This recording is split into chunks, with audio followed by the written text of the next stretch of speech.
When we first set foot in Cambodia, we thought we knew what to expect. A country rich with history, stunning landscapes, and vibrant culture. But what we found here was so much more. Cambodia has a way of surprising you, challenging you, and sometimes even bringing you to tears. It's a place where beauty and resilience live alongside stories of unimaginable hardship. We've been fortunate to meet incredible people who've shown us how deeply Cambodia's past still ripples through daily life, both in quiet gestures of kindness and in incredible strength. Our journey takes us from the bustling streets of Phnom Penh to hidden islands, from quiet villages to the ancient temples of Angkor. And it's not just about the places we'll see, it's about what we're learning along the way. That travel is more than just checking off sites. It's about opening ourselves up to a country's story, letting it teach us, change us, and maybe even make us better.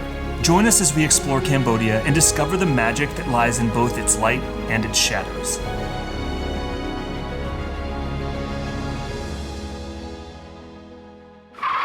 But first, like any good adventure, it all begins with coffee.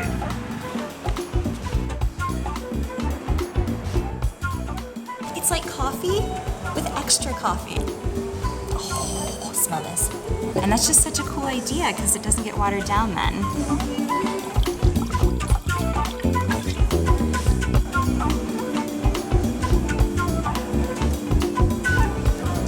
Wow, that is amazing. A+.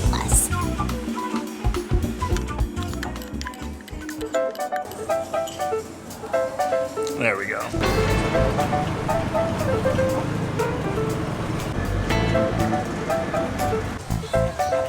All right, you good? So in another effort to escape the heat, we decided to come check out the Central Market. It was actually built in 1937 and was once the largest market in all of Asia. And it still operates today. It's got this really cool Art Deco kind of architectural vibe, and we're gonna go check it out.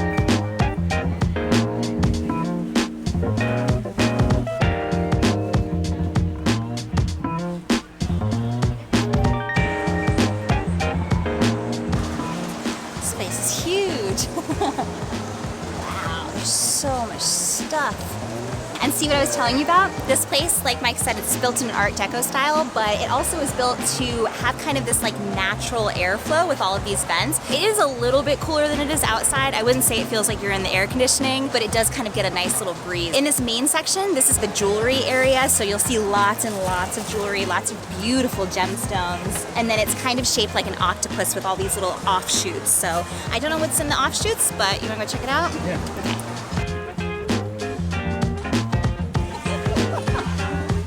Just what I need, more butt. This is so interesting. It's totally different than I expected, but in a good way. So the area that we're in right now, it looks like it's all clothes, but they're actually making the clothes, which is really, really cool. I can tell that some of this stuff is imported because there are tags on it, but a lot of it is being handmade, so it's really neat. It looks like over there's maybe, I don't know, let's go find out. It seems like we are in the nail salon section right now, and this place is pretty cool. It feels like you could have a complete glow up. You can get your nails done, hair done, you can buy clothes, jewelry. I mean, you could go home looking like a new person, which is kind of cool, but let's keep looking around.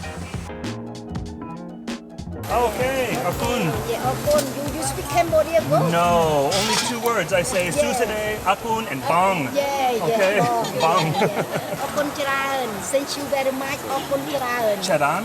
Yeah. Charan? Akun Charan? Yeah. Okay. Good luck to you. Sok Sabai. Sok Sabai, okay. Yeah, okay. How are you, Sok Sabai? Yeah. Okay. We're learning Cambodian every day now. We sure are. Akun, thank you so much. Yeah. Bye. Bye. Good luck. Yeah. Good luck to you. Yeah. Sok Sabai. Okay. Thank you. Bye. Thank you so much. Yeah. There's little nagas and this little Buddha with snakes. Yeah, it's so cool. This is really cool. See you. Ooh, I kind of like those. This one we have black and we have gold. Ooh, black and gold, okay. I like the black ones better. Yeah. Ow. Let me see. I think I'm gonna go with these. I don't think I've ever owned a pair of glasses like this before. It says sunglasses bag, that way I don't forget. I was kind of hoping to find some food, but it doesn't appear that there's any in this market. Hopefully, maybe on the outskirts where we bought the coconut water, we can potentially find something to eat. So we found food, but Not the kind we were looking for. Yeah, but it leads me to believe we're on the right track. Hopefully. We're gonna check out the wet market section for just a couple of minutes, but yeah, let's go find some other food. Yeah, some prepared food.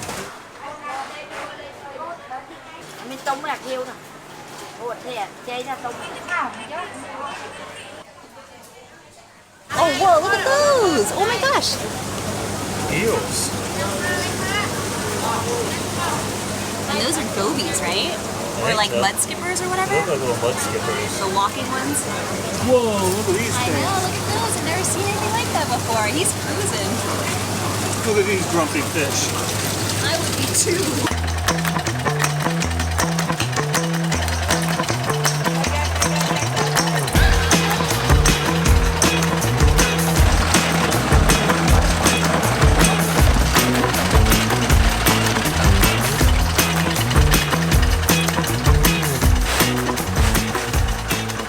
All of the fruit here looks so good. It's like bigger and plumper and more colorful than the other fruits we've seen. Custard apples, guavas, mangosteen. We're getting closer. I saw these little green things and I don't know what they are, but they look kind of interesting, so I think we're gonna get one. Big? Okay. You guys will have to let us know what this is. I guess we'll find out soon if it's sweet or not, but I have no idea. I thought she said big, but I don't think that's probably what she said. Maybe she said bug. I hope not. Oh, it smells sweet. I think it's pandan, which makes sense because it's green. Oh, it's an interesting texture. That tracks. Very interesting. It's definitely sticky.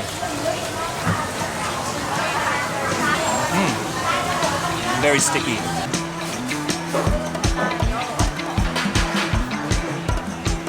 So we found the food, which is great. So there's definitely a prepared food area here. It all looks delicious and smells delicious. However, it is basically as hot here as it is out in the sun. And I think I might pass out. Tell me why it feels nicer out here than it does indoors where the food is. Maybe because we got a breeze. More airflow. Yeah. Oh. I thought it was gonna get worse, but this is like a reprieve. We're gonna go try and find some food with a fan.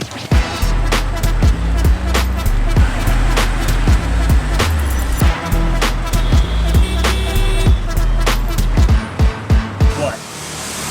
He didn't drop us off at the right place. So now you have to walk for 13 minutes, which we probably need, but it's also really hot.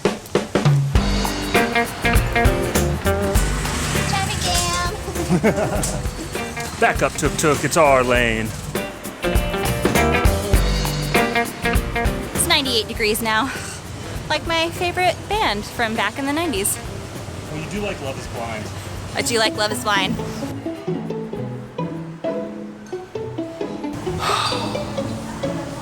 This fan feels amazing. Yeah, so this is Ramdang. It's a very well maintained and restored building. It's got this nice yellow. And honestly, I think the thing I like the most about it is there's plants everywhere. When a building or a home or a restaurant has plants, it just adds this like good feeling to it. Plants are good. Oh, that's cool. So I was just reading about this place, and it says that it's part of the Mit Samwan Friends organization, which apparently helps kids get an education and work in the hospitality industry. So I think that's really neat. We got some beef lak lak, and I don't know what it's going to taste like, but it's got this gravy and an egg on top of it, and it looks delicious. I'm very, very excited. And then for Mike, he got the stir-fried vegetables, and then we got some rice. Very peppery. Like spicy or like pepper? Like black pepper. The beef is good quality, it's really tender.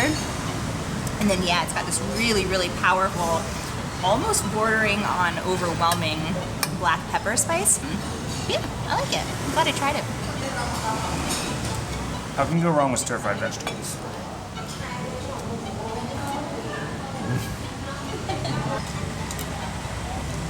It reminds me of a breakfast sandwich, which is probably not a great compliment, but that's just like what I get because I always put a lot of pepper on my eggs and when I make like a breakfast bagel.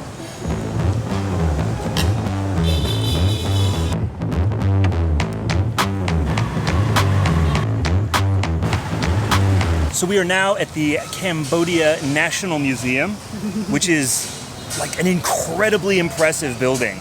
It very much resembles like the Buddhist temples we've seen in Thailand and in Laos. but it's all monochromatic. It's beautiful, and it is literally right across the street from our hotel, which is even better, so we can cool off after this. One downside, we can't film inside the museum, so we're gonna put you guys away and go check it out. This museum houses an impressive collection of Khmer art with over 14,000 pieces spanning from prehistoric times to the reign of the Khmer Empire. It cost us just $20 and took us about an hour and a half to explore the halls and the garden.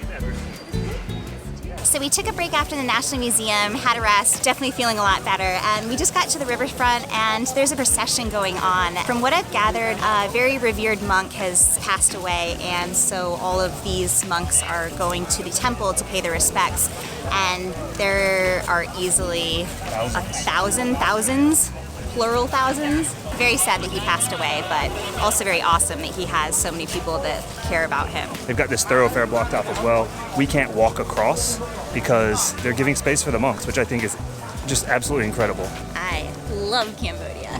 You just don't see this stuff where we're from, you know?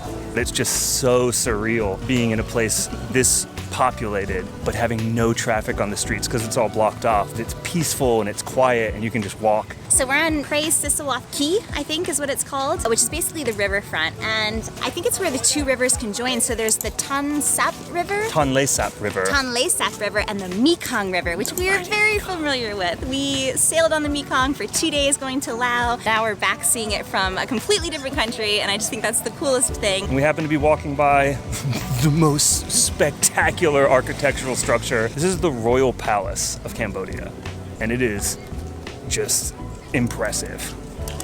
There's so many birds. So many pigeons. They're like flying so close to our heads too. Yeah. I think, would you call that playing pigeon? I would. This was just the gate to the Royal Palace, but it was still an impressive sight. The palace was closed, but honestly, this felt like the perfect wind down for our first day exploring Phnom Penh. We hung out for a second and watched this little pug zoom through the pigeons while her friend just enjoyed the company. But it was starting to get dark, we were getting hungry, and it is 100% going to rain. The clouds are so dark. It's happening. I found puppies. We did find puppies. Are you so smelly? Yes, you did. Oh. Being trash dogs. Yes. Oh, my hands are so... Oh no. You are filthy. Mistakes were made. Now I stink too. We got in this grab just in time. It is dumping rain down now. Good call. 30 seconds after we got the grab, it was like trying to get these puppies off me. We were gonna grab some street food first, but nature had different plans, so we headed straight for our last stop of the night, Basak Lane. We didn't spend too much time deciding, and we ran into the closest place we could find, which happened to be Mama Wong's. By this point, we were drenched and beat, so we ordered some drinks and dinner and headed home. We'll see you tomorrow.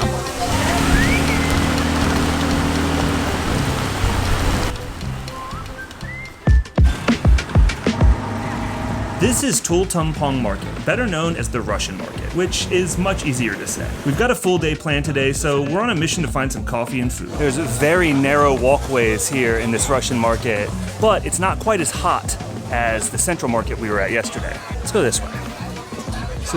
Ooh, those look good. And also mind your head if you're over 2 meters tall. There seems to be no organization. There will be a fruit stall right in the middle of clothes and wet market setups right in the middle of everything else. Do you want to start here at coffee? Yeah. Okay.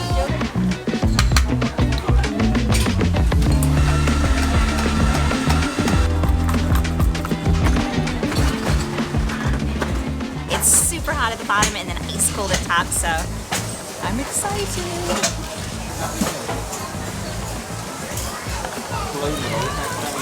Oh, it's amazing. It's really good. Thank you, Akun. I love this kind of coffee. I don't think I can ever drink coffee without condensed milk now. It's just so simple but good. For scale, this coffee is the size of my head. Oh yeah, I'm gonna be through the ceiling in a minute though. We need to go get some, hold on, what are they called? They're called, we need to get some fried rice noodles. Yeah, I think we found the food portion of this area. It's really awesome. You're just basically sitting in the aisles and it's packed and it's very bustling.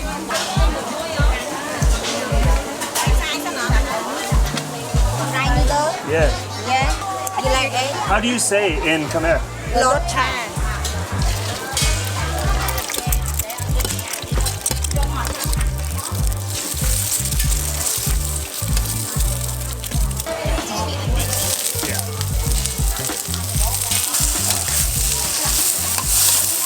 So sitting by these woks, it is very warm. So just keep that in mind. Bring yourself a little mini fan. Do you have your mini fan? I do actually. Ashley's got a mini fan.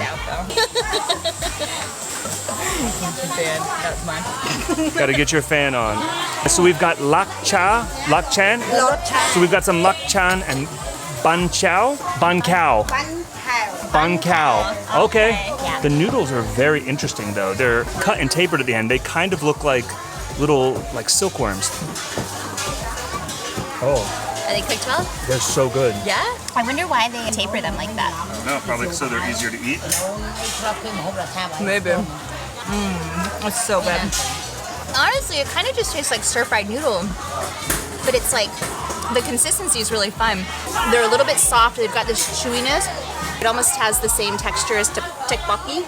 Tteokbokki? I don't know. So this is a Khmer pancake, and I'm not sure what's in it. I wasn't expecting this, but it looks very, very good. We've got all kinds of cucumber, herbs, and lettuce, and bean sprouts all mixed in with the pancake itself. Penang. The herbs definitely brighten the dish. There's basil in here for sure. And when you get a little hit of that basil, it's just a really well-balanced dish. It looks like an omelet, but it definitely has flour, like maybe rice flour, because it has a chewiness to it. This is fantastic. I'm really glad she actually brought this to us. We weren't planning on getting this. These ladies are so adorable. They're just like, yeah, we'll just keep bringing you more. These are one of our favorite things to eat in any country we've been to. That sauce is incredible. Oh wow, they're very simple. It is lettuce, bean sprouts, and rice paper. They're so sweet. I love Cambodia.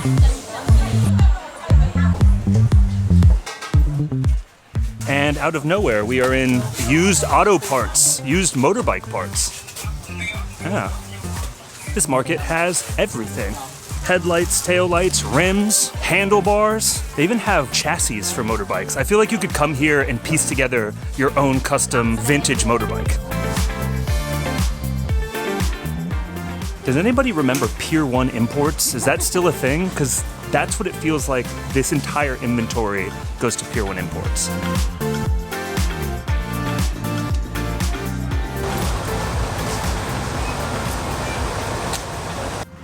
Okay, I'm not gonna lie, this video is about to get a little bit heavy because the next two places may very well be the most important stops on this entire trip. Starting with the Tuol Sleng Genocide Museum, more commonly referred to as S21. While we think this is an important part of Cambodia's history to know about, skip ahead to the next chapter if you want to avoid seeing the following clips. From 1975 to 1979, Cambodia suffered from one of the most horrific acts in recent history, when nearly 25% of the population was wiped out under the rule of the Khmer Rouge, a regime led by the Prime Minister Pol Pot. We're not historians by any means, but we've always felt that learning about the countries we visit is such an important part of travel. We always opt for at least one audio guide. We feel like they give so much value and provide information you'd be missing otherwise.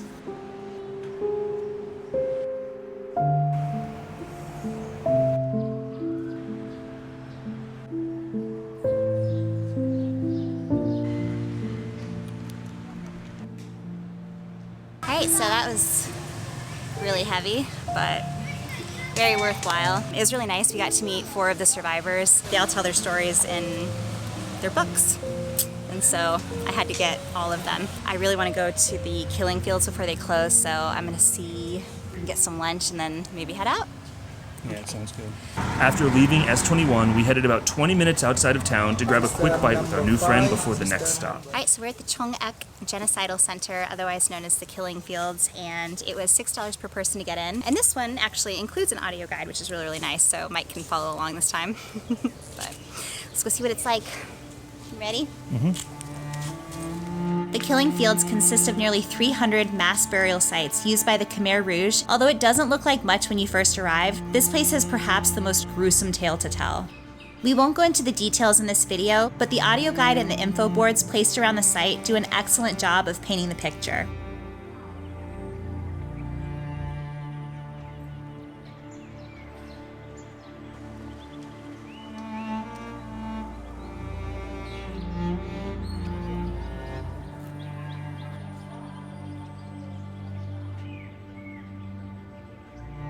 As we made our way through the fields, we saw that people had left behind bracelets, ornaments, and stuffed animals to commemorate the children who lost their lives here. I know, I'm kind of sad to lose it, but I think it's time. You think? Yeah.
Thanks for waiting. Yeah.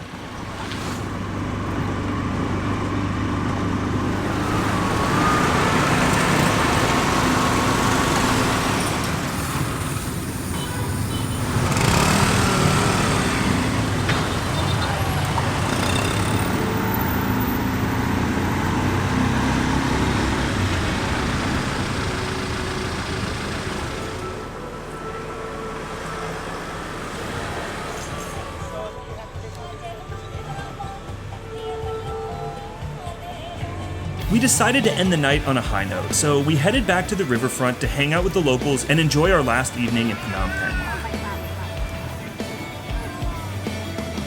Off in the distance, music and light caught our eyes, as they intend to do, so we decided to check it out.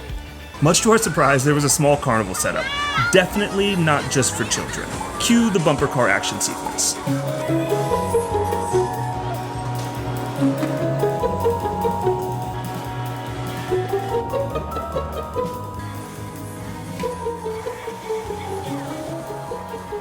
We had an incredible 48 hours in Cambodia's capital city, but now it was time to head off to find some rest and relaxation on one of the most beautiful islands we've ever visited. Getting settled in on Koh Rong wasn't without its challenges though. Our ferry ride was pretty hectic. The worst experience of my entire life. And the road to our hotel was definitely not made for a rickshaw. But after getting a good night's rest, we were ready to explore the island. We picked up a motorbike at the pier for about $6 and headed off to check out some beaches.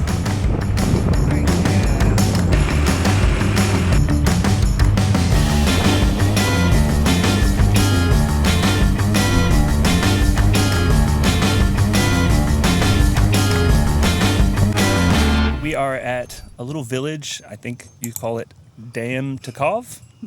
There's no way we're going to be able to pronounce that correctly, but we thought that there might be like a restaurant or just a little like vendor to grab a snack at, and it doesn't really seem like there's much out here. There's a lot of development going on kind of in the neighboring area. It looks like maybe they're building some resorts, but there's tons of fish under this little dock, and we see this absolutely beautiful beach directly across the water from us. And I think it's called Pagoda Beach. All along the way there, the beaches look pristine and beautiful, so I think we're going to go try and check that out next. Okay, Akun. And definitely listen to My Chemical Romance, too. You can tell I'm a millennial. Sure can.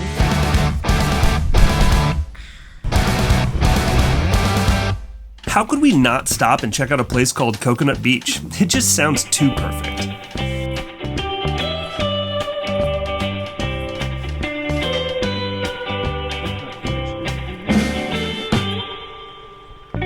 So it seems kind of more like a little hangout area than like a proper beach, but it's definitely a vibe. It'd be super fun to hang out.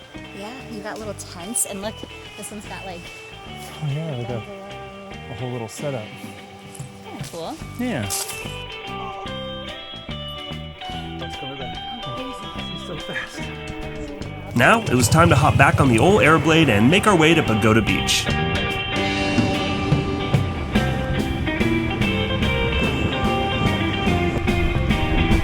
So we're trying to get to Pagoda Beach, but we got a little bit lost. I have no idea where we are. but this place is beautiful. Pagoda Beach is definitely like 11 minutes that way. So I think we're gonna go check out Palm Beach and Lonely Beach, and then we'll maybe get lunch and then go to Pagoda Beach after that. It's really difficult to navigate. I'm bad at it. Mike's a terrible navigator now. He used to be really good at it, and then he got real bad. Onward!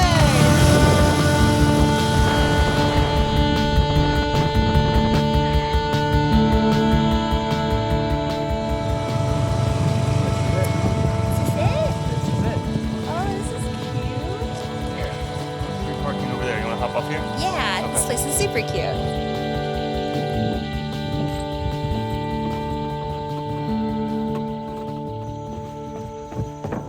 This is beautiful. This is literally paradise. This is what I envision when I think of paradise. We just ordered lunch and we're just hanging out at this little resort. It's called Palm Beach Resort. We're just gonna hang out here and enjoy these spectacular views. It's turning out to be a pretty gorgeous day. I expect that it'll probably rain at some point, but right now we've got sunny skies, so pretty happy and thankful for that. Now we were getting somewhere. When I think of the perfect beach, it looks just like Palm Beach. When Ashley dreams of a beach, it looks a lot like this place. Now let's grab some lunch. Coconut shake, banana chocolate shake. I feel like you're gonna be jelly. Oh God, so good. I think I might be jelly. Oh wow, that's amazing. Yeah, I like mine better still. This is amok, which is like a coconut curry. It's kind of like mushy and got coconut cream on top, and it's served in some banana leaves. Let's give it a little taste.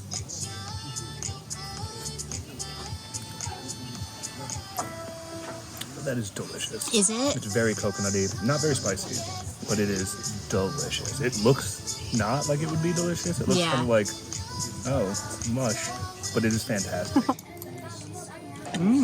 That's pretty good. We finished our meals and hung out for a few minutes longer, but now it's Time to leave paradise I know.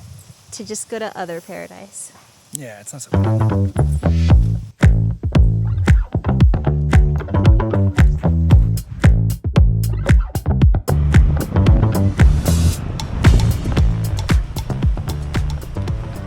This is a really cool little village we just found. I don't know where we are though.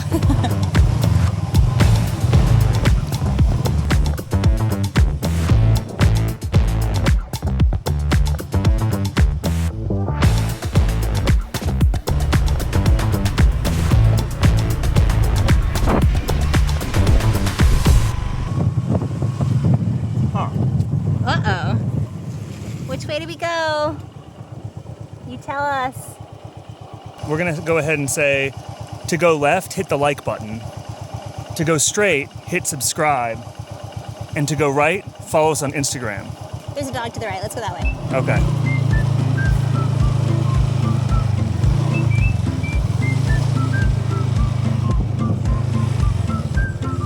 There's many dogs. What are you doing? Oh my goodness. You're so ferocious.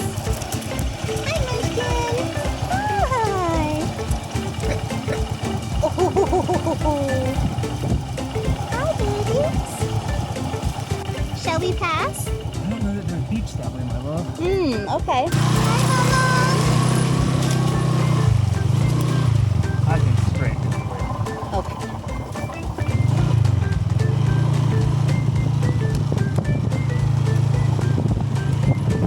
Those were the cutest guard puppies ever.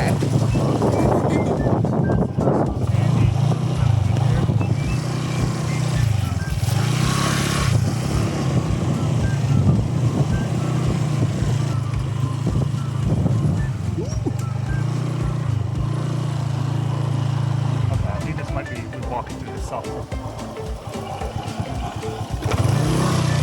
The sand is too soft, so we have to walk. I hope we're going the right way. I think by we, he meant me.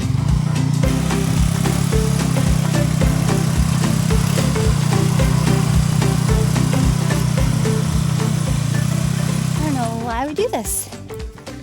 It is the middle of the summer in Cambodia, and we're traipsing around in the middle of the afternoon because we're stupid. There's a bigger, better road right up here.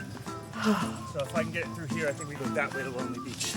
Okay, we just took the scenic route apparently, which is what we often find ourselves doing unintentionally. Oh yeah, sure are a bunch of motorcyclists taking the good road. It's all part of the adventure though, right?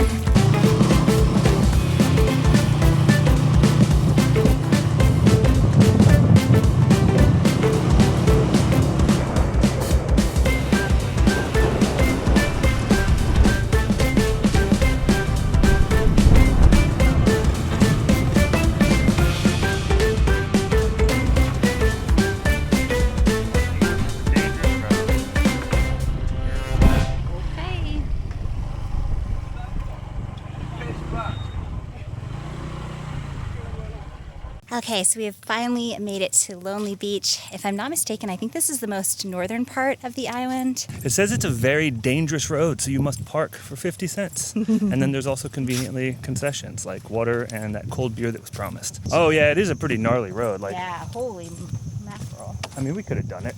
Nah. So just come down this little line right here. Yeah. Hey, okay. Wear your sunscreen in Cambodia all the time. And if you have any recommendations for sunscreen, nothing I have really works that well. I got this like little zinc stuff, but if you're a person who is out in the sun and you have a sunscreen that you like, drop it in the comments below because we need to figure it out. Also, let us know in the comments, what's your favorite Cambodian beer? Between Cambodia and Angkor, I've decided mine is Cambodia. What's yours? I don't know if it's Cambodian, but I've only ever seen it in Cambodia, but I really like Hanuman beer. That's really cool. Plus the can is awesome. I'm not drinking beer because I'm driving the motorbike, so just water and fruit juices for me. This is mega remote.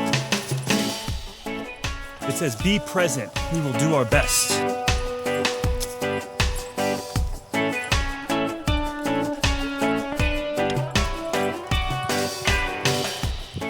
We're definitely coming up to the beach somewhere. I can hear it. And it doesn't sound lonely. Yeah. That's why they say to be present. Probably. So I'm gonna do that. Well, apparently we're heading to check out Bitch Bar. It's either a hilarious misspelling or accurately fitting. Oh my God, the water feels so amazing. It is a little bit more wild and wavy, but it is beautiful. Apparently, they're closed.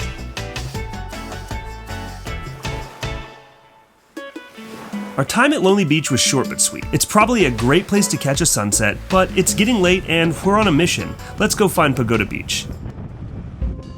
I don't think there could be a better place to end our day. Long stretches of white sand, tall, picture-perfect palm trees, turquoise water as far as the eye can see, and a refreshing beverage with the best person on the planet. We even found some dogs to play with. 10 out of 10, this is what island life is all about. We were exhausted from our excursion, so we just took some time and relaxed here for a while. As the sun was just about to set, we started making our way back to our hotel, until this happened.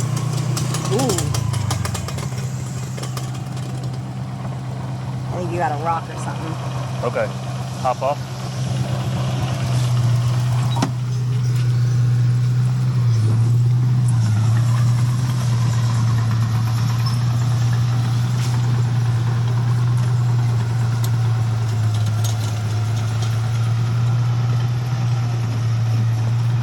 That doesn't sound good. Sure doesn't.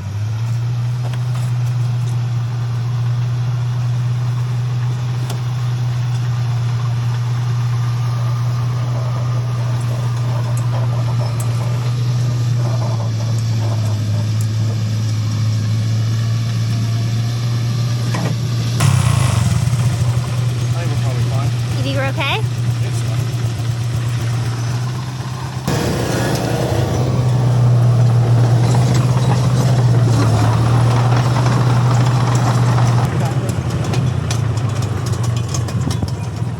There's definitely still something going on. Yep, sure is.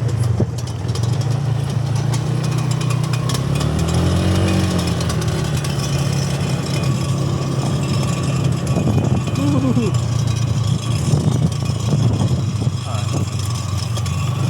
up there and we're gonna look again. It sounds like something's dragging.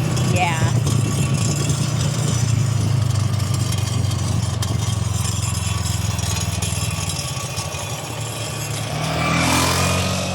Yeah, it does. It almost sounds like something dragging or... Susade!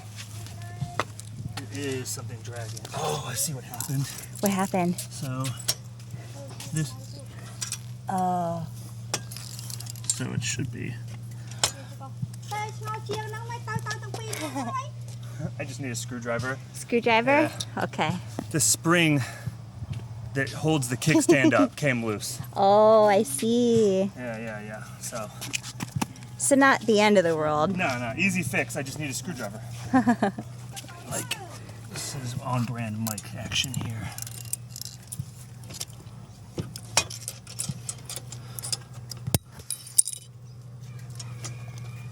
Nothing? Akun. Ah, Kun. All right. Oh, here, you got pliers too, Mike. If you need them. I think pliers won't give me enough leverage. Right. Are you okay? Ooh. Uh-oh. Yeah.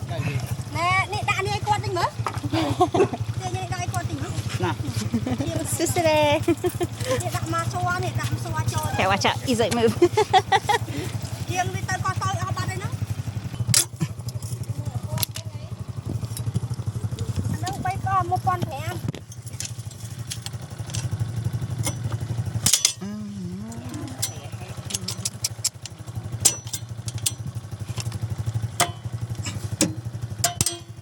Hey.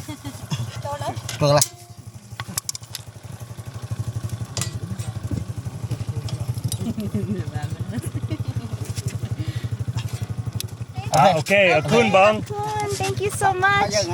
Okay. The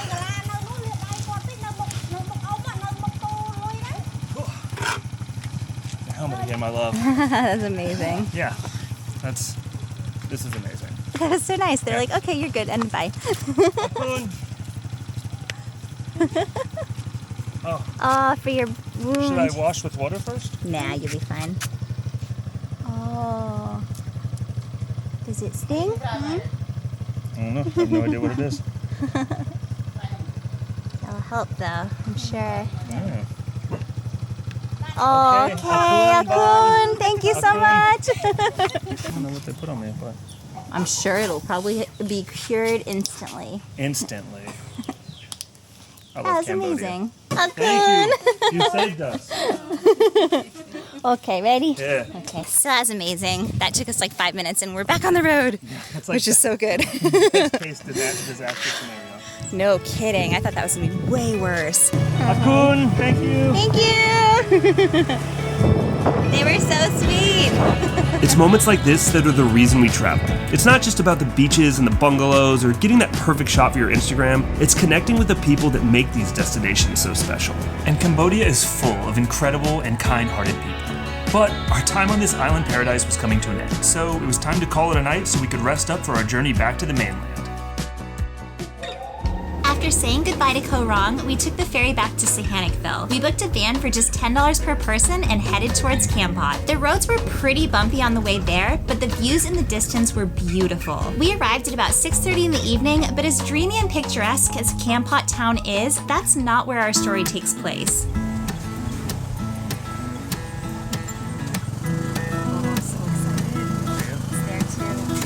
Oh, wow.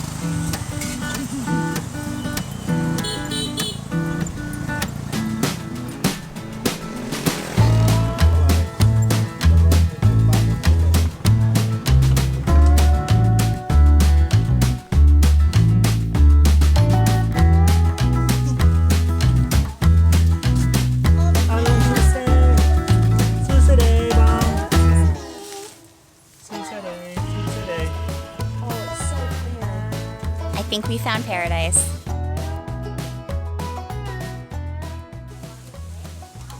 Hello. Let me give you a room tour. This is our little cabin in the woods. This place cost us $12.50 per night, and as you can see, it's very, very rustic. I think this is the most rustic accommodation that we've ever stayed in, but it is awesome, and I'll show you why.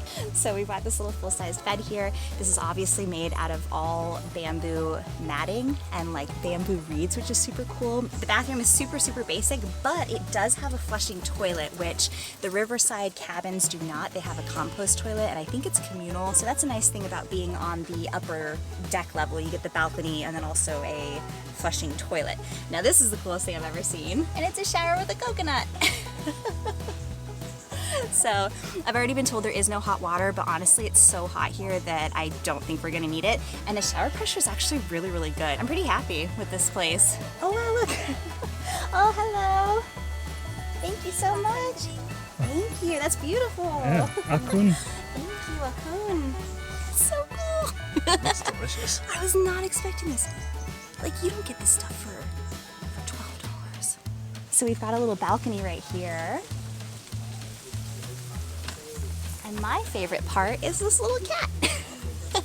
So yeah, we've got this little seating area, which is amazing. We're overlooking the river, which is so beautiful. So I'm really, really excited to get out there.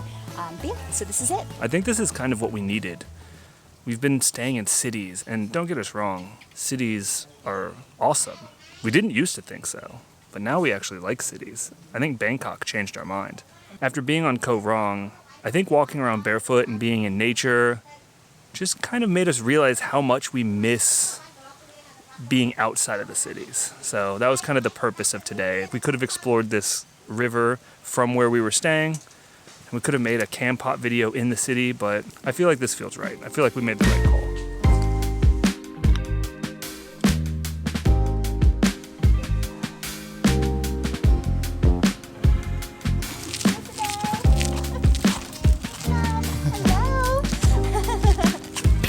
Akun. Bye.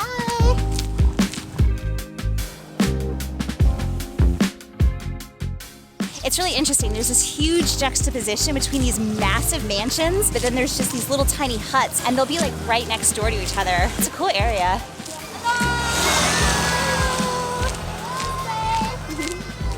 Hello. Susadai bang.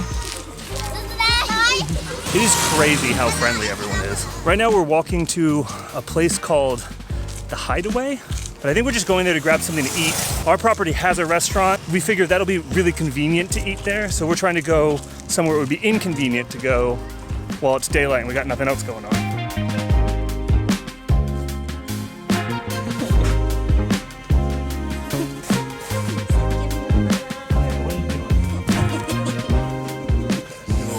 That's what he does, he just like sneaks in. It feels good.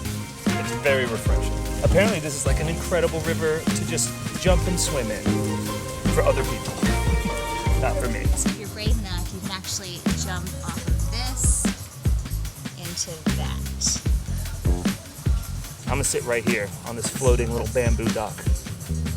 I love where we are, but I kind of, in a way, wish we stayed here. I think we're finally chilling in Cambodia, right? Yeah, I think this is what we needed. I always get caught up on work and then I get stuck in like the cities because I'm like, oh, it's convenient. There's internet, there's Wi-Fi, there's restaurants, but there's internet and Wi-Fi out here. We're at a restaurant. I think we should have just come out here the whole time. At this point, we honestly couldn't believe where we were in the world, so we just decided to soak it all in. We stayed at the Hideaway for the rest of the evening, watching every manner of aquatic vehicle cruise by on the river, and we were even graced by one of the most incredible sunsets we have ever seen. Even though we didn't want to leave, we did have our little bungalow to get back to, and it was dinner time, so we grabbed some food at the on-site restaurant and headed to bed.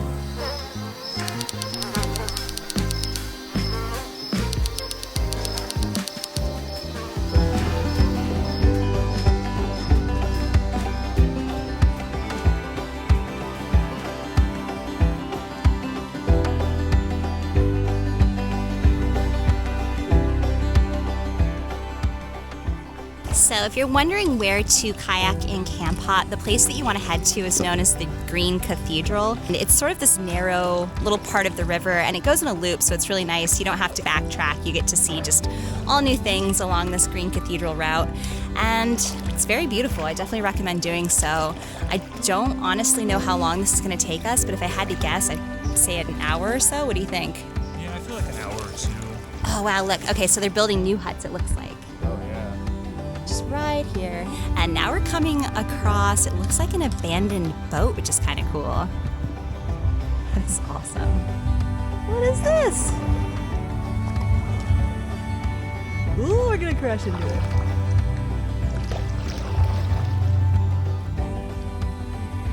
That's cool. It's a really nice place. I really enjoy Kampot. I wasn't sure what I would think in the beginning because it kind of has a reputation for attracting a certain type of Westerner. But if you can look past that, it's got a lot of good and a lot of beauty.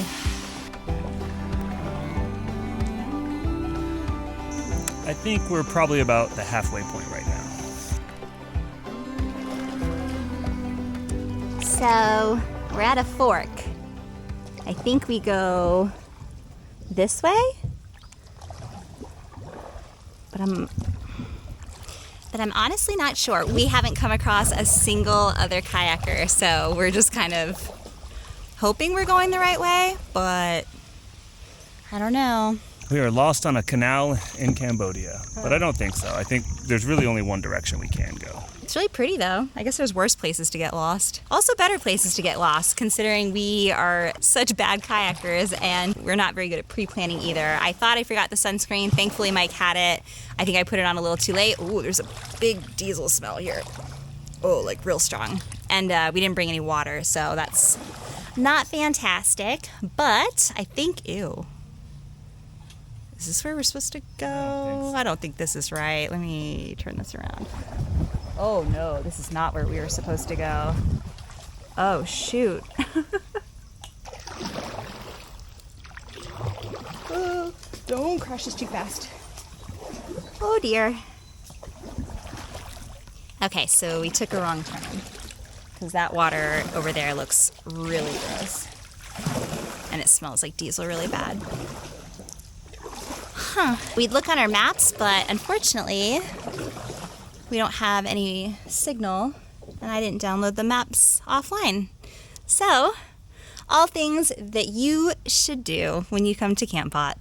Okay, Don't be like us. Do we go this way? Okay, so this is another dead end. We thought this was just going to be a really simple loop, but that is proving to be more difficult than we... Even us two idiots can get lost on a circle. Okay, so we're going back into the open. And I don't know where to go, because the loop is supposed to go that way. And so... I don't know if we missed it or what, but... A few moments later. Okay, happy update. We are no longer lost. We were able to pull up my maps despite not having Wi-Fi. And yeah, it was just, there's a bunch of palm trees and we couldn't see the little narrowing that we were supposed to go under, but we found our way and we see other people, which is a good sign. So we're not lost forever. Hello. Hello. Today. Very, very hot. If you have a hat, wear it. Definitely wear something for your shoulders. Don't be like me. Okay, we're at another crossroads. Let's see. We need to go this way.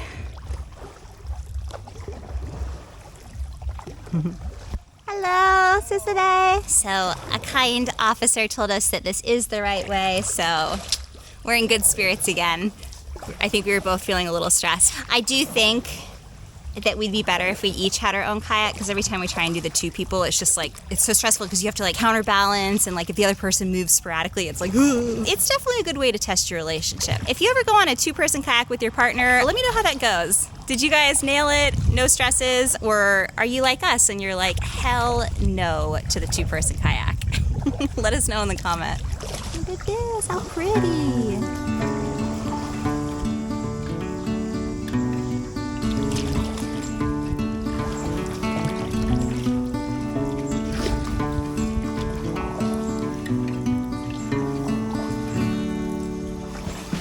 We made it! like it's about to rain right now. It does look like it's about to rain. I'm just proud of ourselves. We didn't get in a fight. We didn't flip over.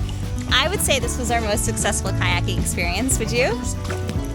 I would do it with you again. Yeah, after this experience, 10 out of 10 would kayak in a double kayak with you again if we had to. Nice. Hello. Hello. There we go, there's our place. That's an awesome deck. It does have an awesome deck, awesome staff too. It's got beautiful views of the sunset. We're not sponsored or anything. We just really like this place.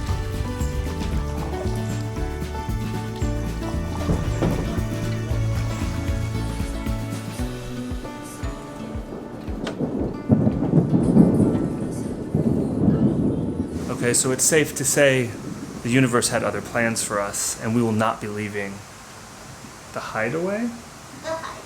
The hideaway. Oh, yeah, a room upgrade. Yeah, we did get we upgraded our room. I don't know whether it was the weather or the furry friends we've made since coming here that convinced us to stay, but I think I know the answer to that.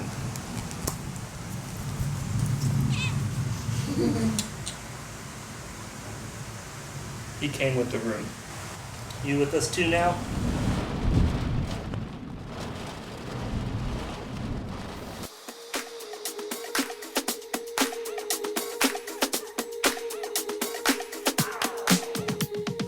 We're going to Kep to eat some crabs because that's apparently what you do there. Should be a fun, bumpy little 30-minute tuk-tuk ride.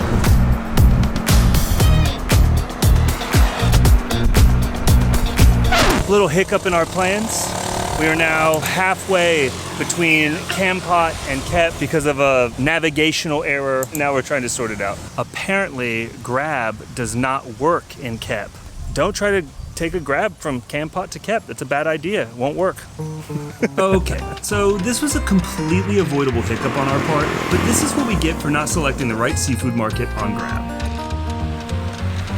We spent about a half hour doing our absolute best to get the attention of anybody.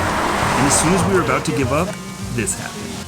Oh, somebody stopped. I don't know if they're going to take us to Kep, but I think they're thinking about it. Oh, that's amazing. All right, let's grab this. Bye.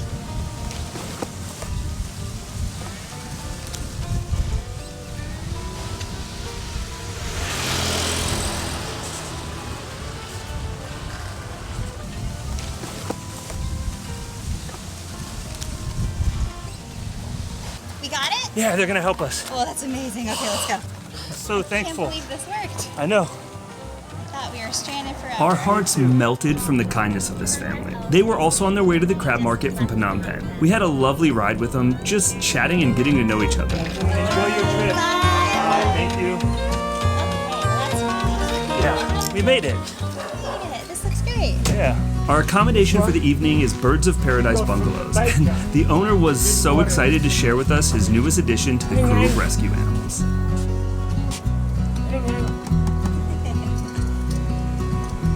Come on, don't be shy. But this is an African pygmy hedgehog. Okay, so we just got checked into this awesome little hotel here in Kep. We got freshened up, and then in true backpacker fashion, we got dressed right back into what we were already wearing because laundry is hard to come by here. We're gonna go spend the afternoon exploring the Kep Crab Market.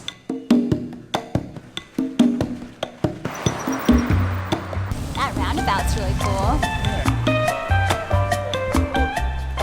Oh, baby, look, the ocean. Apparently Kep is known for these statues, so now we've got a side quest. You ready? Okay, it's gonna smell crabby. As long as that doesn't make you crabby.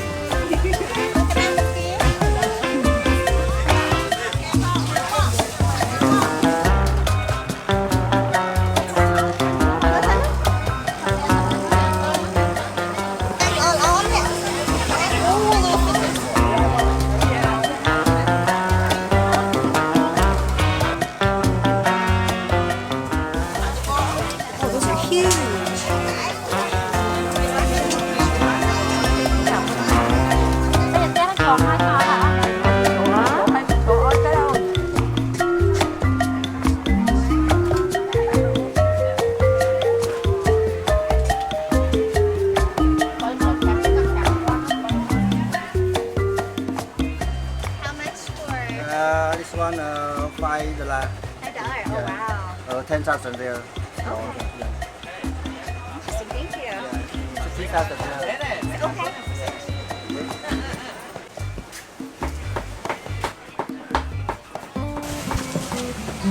All right, now we're at the Magic Crab. Let's go check it out.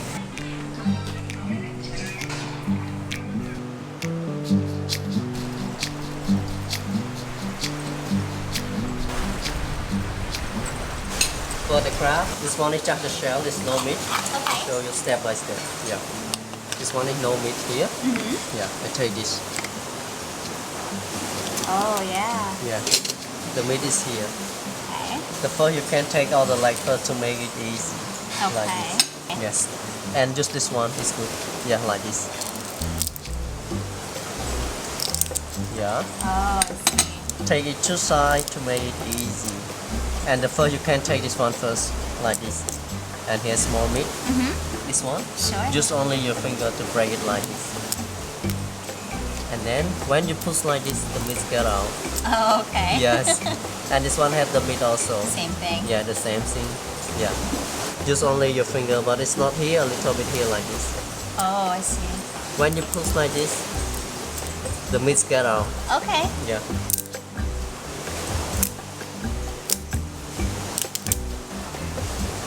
Great. Okay. Thank you so much. Looks very good. Enjoy your meal. Thank you. I'm excited. Oh, actually, I'll stay here. We don't typically eat a lot of seafood, so we figured we'd come here so that they could teach us how to do it right. And they did. I feel like I kind of know what I'm doing right now, so let's see. I think we should try this stuff that he cracked, right? Oh man, that drink is amazing. Good, right? Oh wow. Guys, I'm gonna go with this big chunky piece. Yeah. There's some sauce. So we opted for the Kampot pepper style, and it looks like it comes with like some onions and some Kampot peppercorns. Here we go.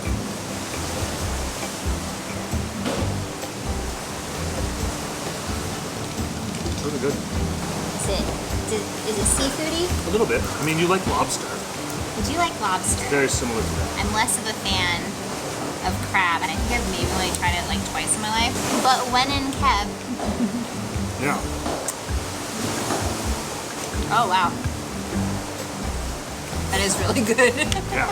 The Kampot pepper sauce is delicious. Okay. I had to turn his little face away because he was looking at me and making me feel bad. It's very messy. Pokers. Oh wow, yeah they are. So how do you eat your crab? Do you crack a little, eat a little, crack a little, eat a little? Or do you break it all down and enjoy it all at the end? Yeah. This isn't. Oh! It's a cool little town. The locals are super friendly. The food is good so far. If you like seafood, this is definitely a good place to come.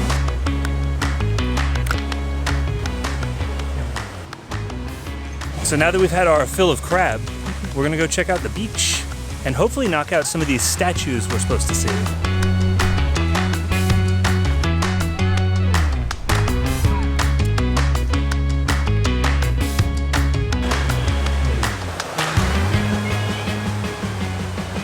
Oh, so that's cool. So it looks like you can actually rent these little mats. They've got them in this little bin over there. And then, yeah, they've got wooden stands over there too, and you can just climb down and have a little barbecue. Looks like you can put up a hammock even.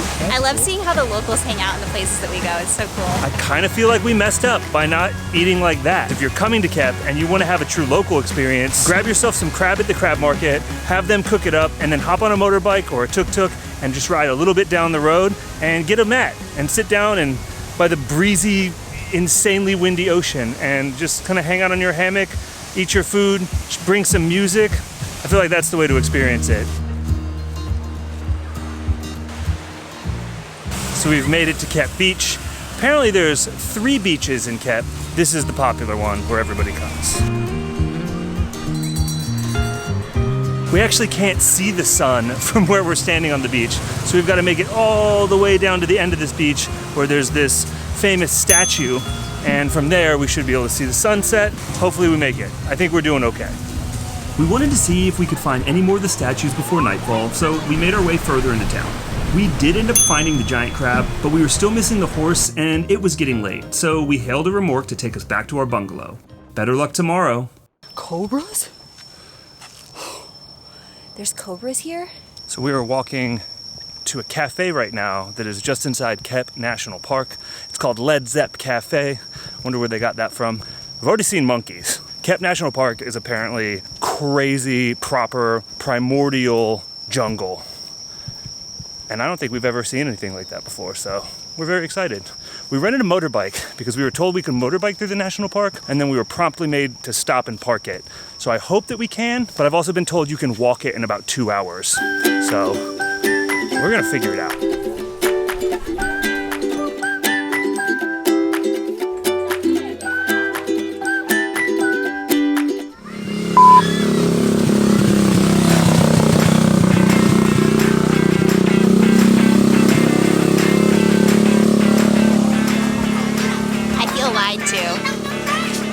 Yeah, if that guy can drive a dune buggy to the park, I feel like we can go get our motorbike. Yeah, I just say go grab it. I'll be here, not getting in trouble. The roads in Kep National Park were perfect for motorbiking, and the breeze was just what we needed to keep the heat at bay. If you come to Kep and are comfortable on a motorbike, this is the best thing we did here by far. There are plenty of places to pull over and look out over the surrounding area, and it was nice to just soak in the scenery and live in the moment.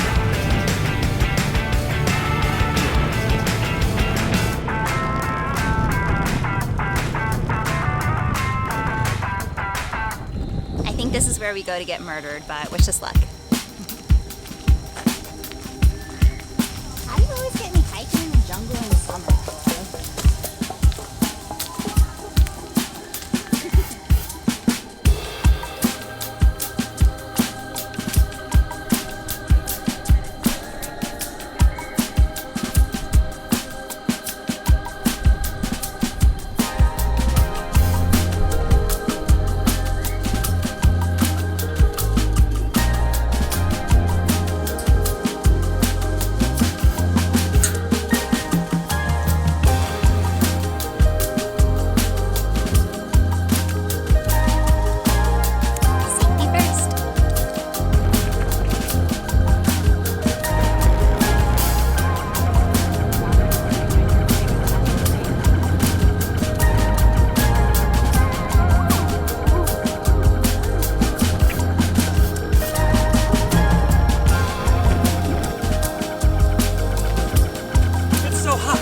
It's so hot.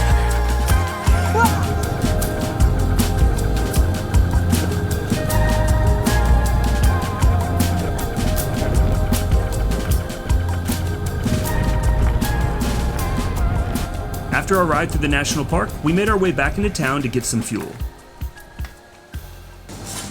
That fix your farmer's tan? Yeah, only one way to do it. We had no other plans for the day other than to make our way back to Kampot, so we figured we'd go try and find this elusive horse statue while making our way to the other beach.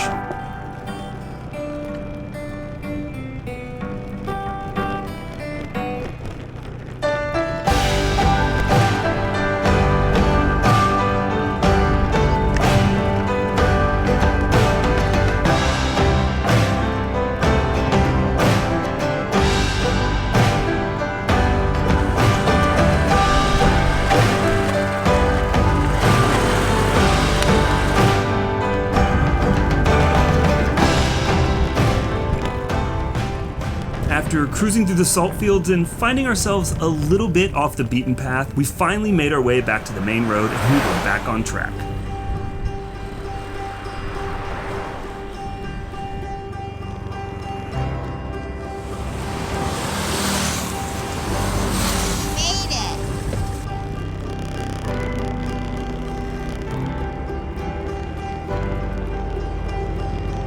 Side quest completed. This had to be the absolute windiest place on earth. The bike was being blown all over the road and we were feeling a little nervous. Luckily, we were getting close. Upon arriving, we realized this wasn't our type of beach. There were a lot of gazebos set up on the ocean and it really seemed like more of a place to just come eat and drink. It was honestly kind of a weird vibe, so we decided to turn around and brave the windy road back to Kep.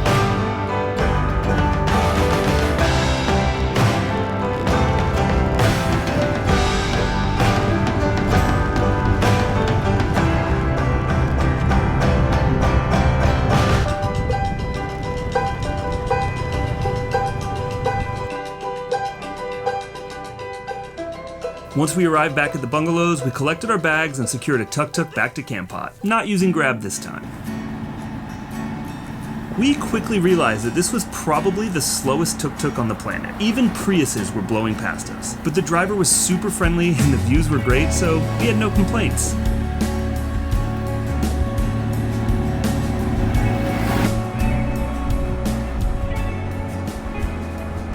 We just got checked into our guest house here in Kampot. We're staying at Karma Traders and it is incredible. I am so glad that we chose this place.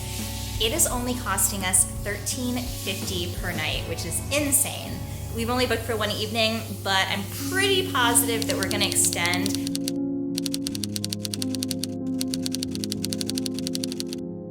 I can't think of words to describe dengue fever. The first few days just felt like the worst flu we'd ever experienced. By the time we arrived at the hospital, we could barely even move. For 8 days, we just stayed in this room, not eating, hardly able to open our eyes, and feeling closer to death than we ever have before. The only advice we have is wear your bug spray, apply it often, and try to avoid the tropics during rainy season. On day 10, we decided we finally had to get out of our beds and get some fresh air. And what better way to do that than head to the top of Bokor Mountain? We've heard that this is one of the best things to do in Kampot, so we rented another motorbike and started our hour-long journey to the top.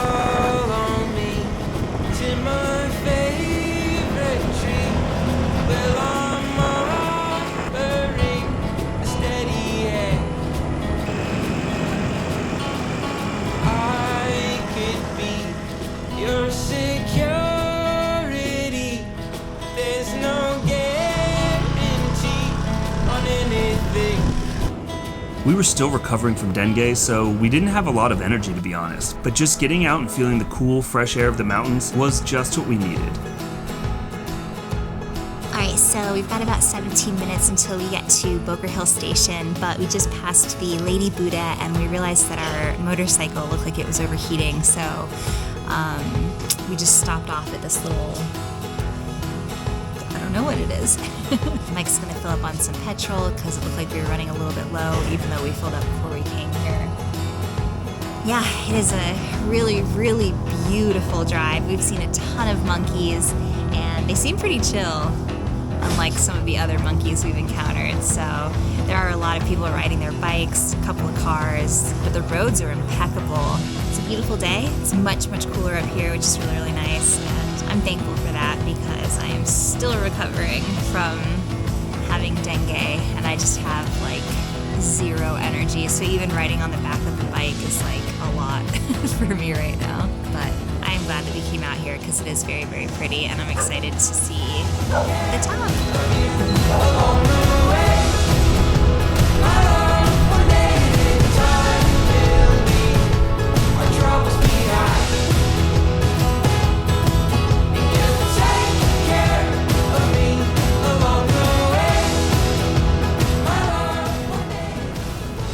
We found it odd that there was so much development inside the national park, but what do we know? We're just vloggers.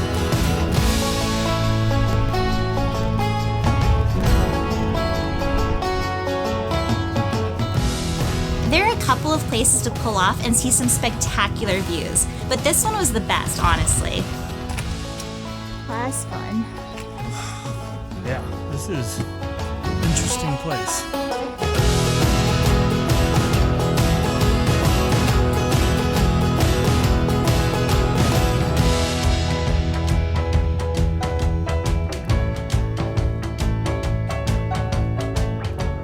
It was a nice break for our butts from the motorbike, and it felt so good to get out and stretch our legs.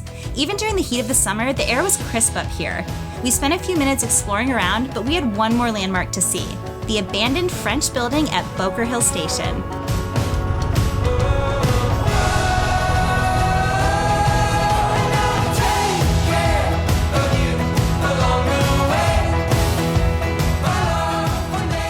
With only a few days left on our visa, it was time to move on from Kampot, a place that served as our temporary home for far longer than we expected. We had to head back to Phnom Penh so we could catch a bus to our next destination, and everything was going smoothly until... Halfway down the road from Phnom Penh to Battambang, the bus broke down. Looks like it snapped a belt, and our driver is doing his best to try and fix it. He had one belt brought to him, but I don't think it's the proper belt. Yeah, but we'll see, you know. Maybe one day we'll get on the road here and we'll get the Battambang. We got nothing but time. After about 2 hours hanging out with our new friends, a new bus came to the rescue, and we were back on our way. We got in much later than we anticipated, so we decided to take it easy for the night and get to exploring in the morning.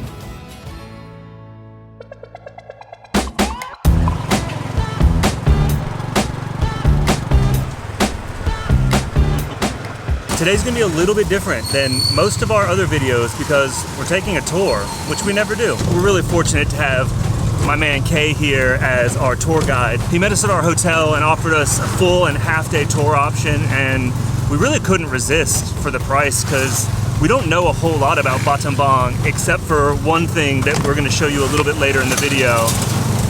But yeah, so we kind of just said yes to this experience, which normally we try to do a lot of DIY stuff. We really try to focus on discovering the magic, if you will, on our own.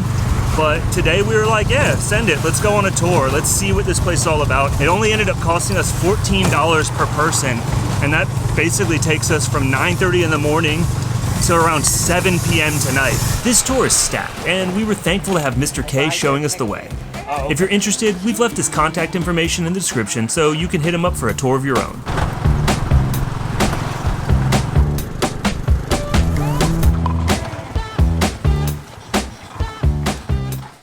So we've just arrived at the rice paper making house, which I've never even imagined how rice paper is made. Rice paper is a staple of Southeast Asian cuisine. Mr. K walked us through the whole process of making rice paper, starting with soaking the broken rice and then breaking it down into a batter of sorts so it could be steamed and dried. The batter is placed on a cloth over boiling water so it can be steamed, and then it's laid flat on bamboo panels and set out in the sun to dry. This couple can produce 1,000 to 1,500 units per day during the dry season. Now, it was our you look turn. at how he lay the rice paper. Yeah.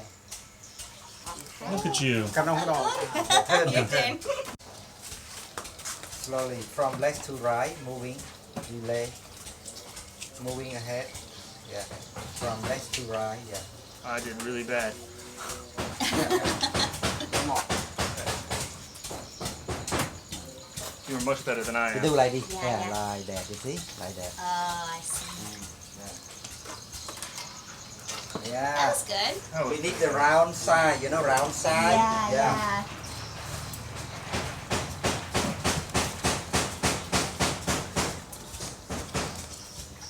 Look at that is. Good job. Thank you. Bóng nhập được này, mời gọi. I'd hire you. You'd hire me? I would. That's good. So far, this is super interesting. Mr. K has so much good information, and honestly, we've had so many dishes in Southeast Asia that use rice paper, but we've never seen it made. I think the closest we've ever been is when we've had banh cuon in Vietnam, because it's really similar to that, but they just don't dry it. Our next stop was just a few minutes away, and coincidentally, also involves rice, just with a twist. This is yeast powder. So the yeast powder they make from the broken rice, from the long pepper, black pepper, grass seed, star seed, cardamom seed, chili, coriander, and garlic. Now you take the fruit wine first. Okay. So this one they make from jackfruit, banana, and rye wine. Sounds good. Thank you. Sweet but strong. Smells sweet but strong. 25 degree.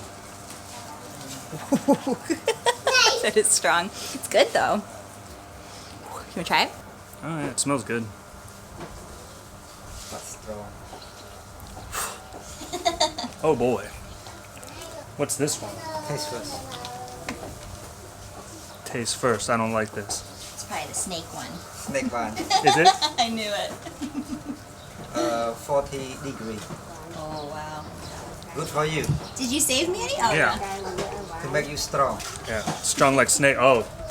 Strong like that. This is the last one, the original rye wine. Original. 40 degree as well. All right, snake wine. The gubra, you know. After 90 days or 3 months, they collect they get the old one out and put the new dead snake in this one. Oh, wow. Yeah, that one's much stronger. It like traditional medicine, like it help your waist, your back ache or the bone. Oh, It help okay. you a lot. You are pain or sore or painful or very sore. Yeah. It help you a lot. Like traditional one. Thank you. Up to you. And this is the same as the snake one? No different. Degree? Different. Oh. The same degree. Okay. 40 degree. Yeah, 40 degree. Yeah, the same. 40. Yeah, strong. Cheers. I think I like the original the best. Yeah? Yeah, the snake one was honestly nice and clean. Always heard of Cobra whiskey, never tried it. Have now. Sure have. So they've got all the rice drying right here, and then I'm not sure why they put it in this pan. He's gonna tell us, but he's on the phone. It's pretty cool operation though. So one pan here they contain 15 kilogram of rice. So for pan 60, 15. To reuse back 60 liter of rice wine. Oh. So it means 1 kilo, I mean 1 liter of rice wine. So after they cook already, they collect the cooking rice here. They lay on this bed and then they let them cool down in 20 or 30 minutes. Smell it, yeah? Strong. Yeah. Oh yeah, very strong.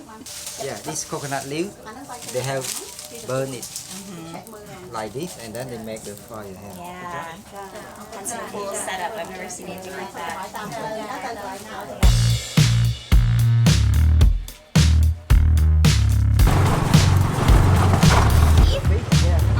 I just realized I haven't even had a chance to show you our ride, but this is called a remorque.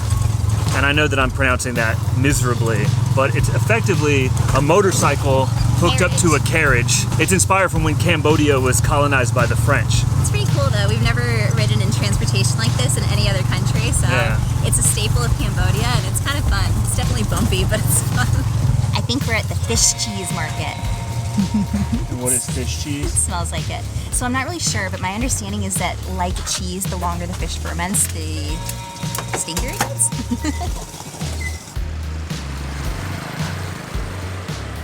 Grinding in the machine become the fish paste. Yeah. For example, you cook a fish amok or curry or in the restaurant.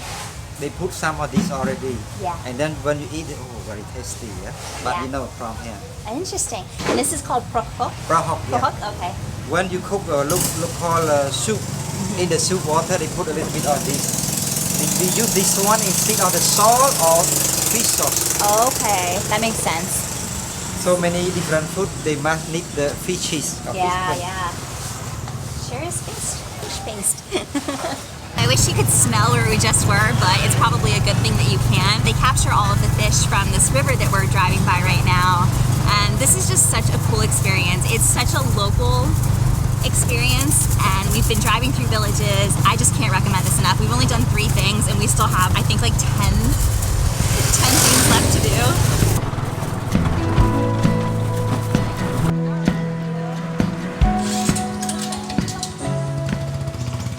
Banana leaf as the cap or cover this one. Oh, I Is it? see, yeah. See black bean is it inside? Yeah. Sticky rice coconut meal all together. And then they put coconut banana leaf. They put upside down or like this on the fire in 3 hours. But at the same time, it's too much hot. You have to do like this. Heat.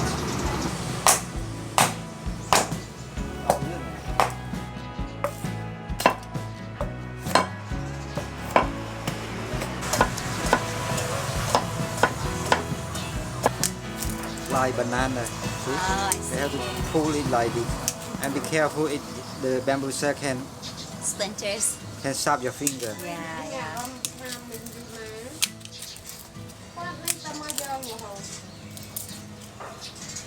Okay, thank you. Ooh. Sticky.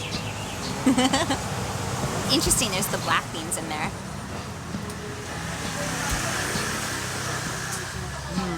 It's not as sweet as I expected it to be. Okay.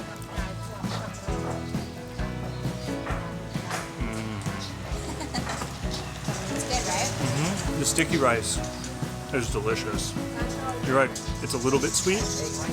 The black beans add a completely different element to it. I don't think I've ever had it like this. It's really good.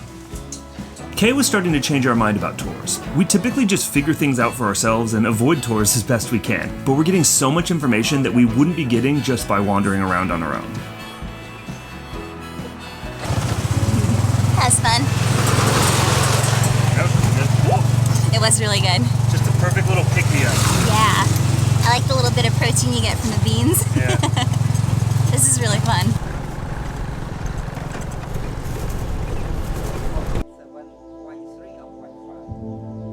This was a somber place. To think that for hundreds of years this was a place of peace and worship, but for just a brief time, it was transformed into a place of nightmares. It's hard to shake the feeling in the air when you're here. There's just an energy that can't be ignored. What the Khmer people faced during those horrifying years under the Khmer Rouge is unspeakable, and I'm thankful that we've had the opportunity to learn about it in person. So Mr. K just told us that the Khmer Rouge would basically round up children from I think 9 to 17 years old, take them from their families and indoctrinate them, and basically use them as spies to, I guess, betray their own people, which is pretty sad. A lot of these signs are in Khmer, but thankfully we have Mr. K here to translate for us, and we've got a lot of really interesting information. It sounds like 10,008 people perished here, which is just such a huge loss of life. And I think he said over the course of the Khmer Rouge's terror, reign of terror, if you will, that they killed like 3 or 4 million people. So I just can't even imagine.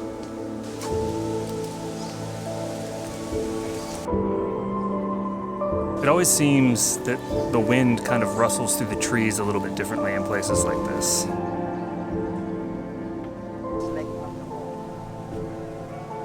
So we're standing in front of the Well of Shadows, and you can see in the windows that there's a bunch of human skulls, bones, all kinds of stuff. It's a monument that was funded by the Cambodian government with the help of the US, Canada, Australia, New Zealand, and France.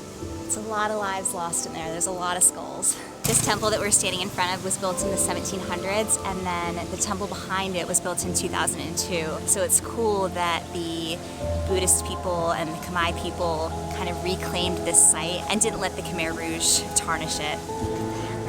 How old that is, can you imagine?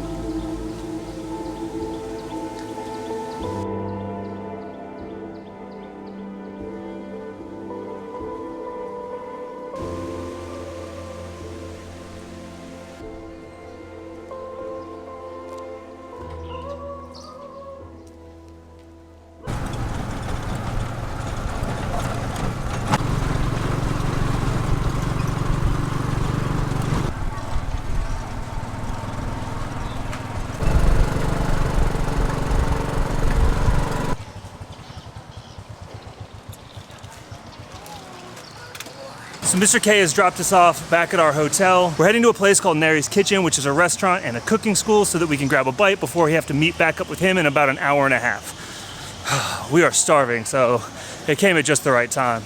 As delicious as that sticky rice in the bamboo was, it wasn't quite enough food.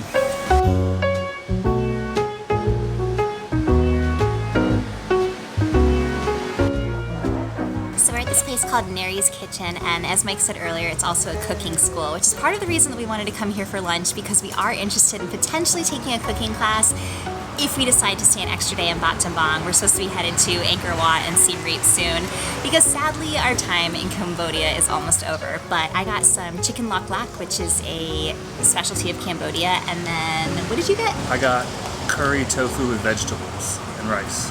That all sounds really, really good. We've got an hour exactly until Mr. K is going to pick us up, and then I think we're going to go to the Killing Caves. But the thing that I'm most excited about is the bats this evening. There's supposed to be like 6 million of them, and it should be a pretty fun time. We forgot our bug spray earlier, so we're definitely going to make sure to put that on this time around, because we do not want to get dengue fever again. If you guys are interested in hearing about our dengue fever horror story, let us know in the comments. We can do a separate video about it. It was one of the worst experiences of my life, and I do not recommend it, but yeah, we're gonna hang out here and enjoy some delicious food. Yep. Good. This looks delicious. I wish I had gotten the curry. I feel like that always happens. That smells so good. There's a perfect bite of loklak. I've got a little bit of the chicken, some rice, and an egg. This also comes with tomato and onion, but I don't care for those, so I'm just gonna eat like this. I think I prefer beef loklak, but it's also good to get variety and not eat so much red meat all the time, which is why I got the chicken. It's really nice. It's just a simple, classic dish, and I don't know, it's just kind of one of those things that you can order and not have to think about, and it's relatively healthy because it's just grilled chicken, so it's kind of been my go-to whenever I want to eat something healthy, not eat so much red meat, and if I don't want to think about it, then this is just like a good staple. Smells amazing. It's got some tofu, some eggplant, some long beans, and I think potato in there as well. And of course it comes with rice, because how could it not? I forgot to ask for it spicy or how, but luckily they've hooked us up with this local chili paste sauce, something, and it smells delicious. So we're gonna try it the way it is, and then I'm probably gonna add lots and lots of chili.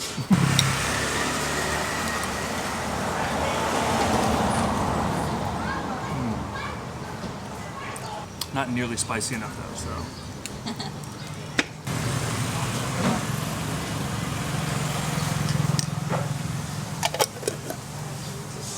I added a lot. Shouldn't be a problem. Though I've never tried it, so I have no idea how spicy it is.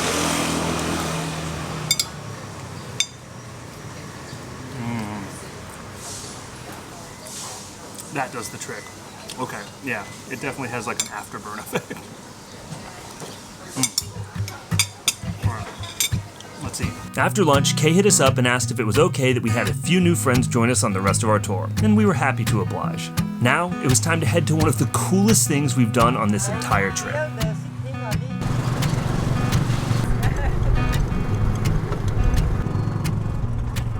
The Cambodian Railway was developed during French colonization to transport goods around the country. During the reign of the Khmer Rouge, most of the rail network was dismantled, but after their fall, the locals used their ingenuity to create these train carts for transportation and trade.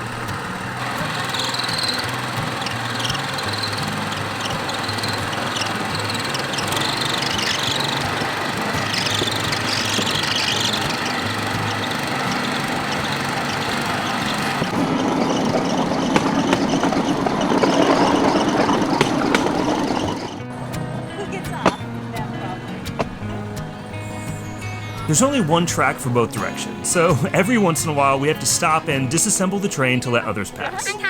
Each conductor will hop off and assist one another to help speed things along. Depending on how many trains are coming in one direction, usually dictates who has to get off. It was a nice chance to stretch your legs, or in the case of the conductors, find a new clutch.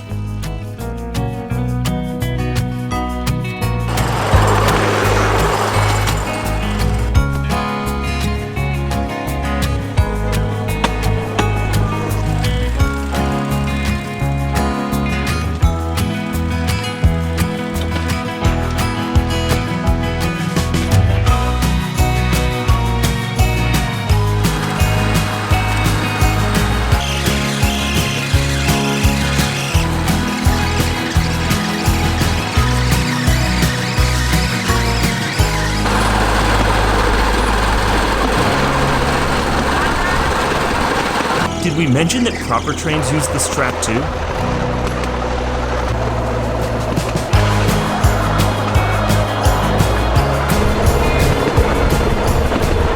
At the end of the ride, before turning back, there's a stop where you can grab a drink or some souvenirs and hang out with the local kids. Oh, you know what? I like yellow. I think I'm gonna go with yellow. Yeah. Oh, thank you. Oh. I'm getting my hair styled. I think you look lovely. That's fun.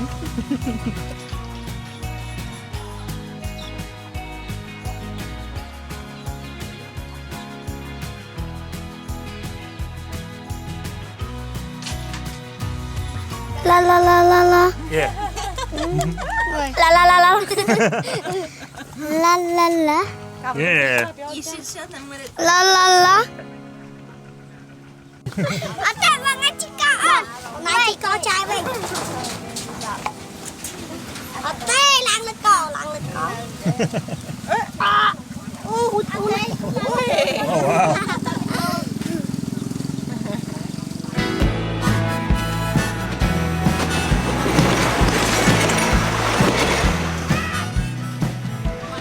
Now that the real train has passed, it was time for us to say goodbye.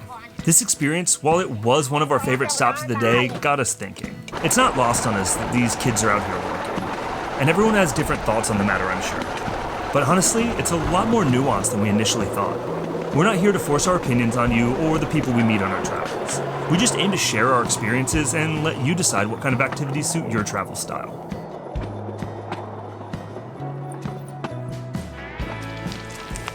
What did you think? It's fun. It's really hot. But the train was fun. Kids were cute. Yeah. The ingenuity of just everyone on this side of the world is just crazy. Like the fact that they took a weed whacker engine and then made this like little makeshift bamboo train is pretty cool. We took a quick break to check out this hanging bridge, which was more challenging than we expected because it's quite popular for motorbikes.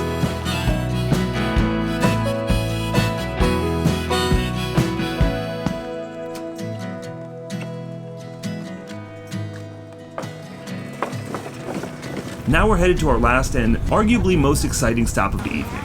But before the main event, we're gonna make our way up to the top of the mountain to see the killing caves that we learned about earlier. So now we're making our way up the hilly ascent to the killing caves, where the Khmer Rouge killed over 10,000 people during their reign of terror. So, not a pleasant place to see, but a necessary one. And this hill is steep. You probably don't want to hear us huffing and puffing up this hill, so it's time for more voiceover. This was a hike. Apparently we had the option to get a ride to the top, but somehow we missed that one. Before you get to the caves, there's a stupa surrounded by some pretty interesting statues. And just past that, there's a beautiful lookout point that almost made the walk up worth it. Caves are already a dark and kind of eerie place, but when you add to that the tragic history behind the killing caves, it's like something we'd never felt before. This location got its name because it was used as an execution site for the Khmer Rouge. Similar to the killing fields we visited in our Phnom Penh video, 10,008 Khmer people were brought to this opening before meeting a terrifying fate. It was intensely quiet here. The air was heavy, and not just because of the moisture. We only spent a few minutes here as it was almost time to make our way back down to see the bats.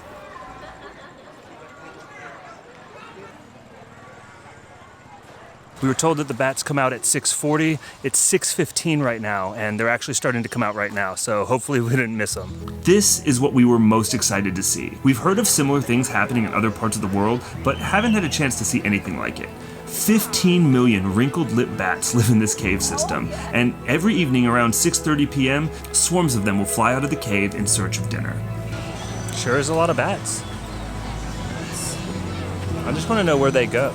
And they're so organized. Just this, it's like a trickle of bats, honestly.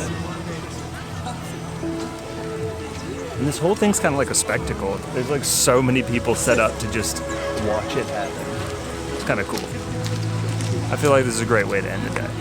This tour with Mr. K was exactly what we needed. We gained so much information and insight that we likely would have missed otherwise. Even though our time in Battambang was short, it was certainly one of the highlights of our time in Cambodia. Our last stop on this journey is typically people's first. We originally thought that all we'd do in Siem Reap was stop in for a day or two and explore the ancient seat of the Khmer Empire before leaving Cambodia. But in doing our research, we discovered that there is so much more to this city. So we decided to spend a day exploring Siem Reap itself and see some of the good that's being done to bolster the community through social enterprises and NGOs before finishing our trip at the iconic Angkor Wat.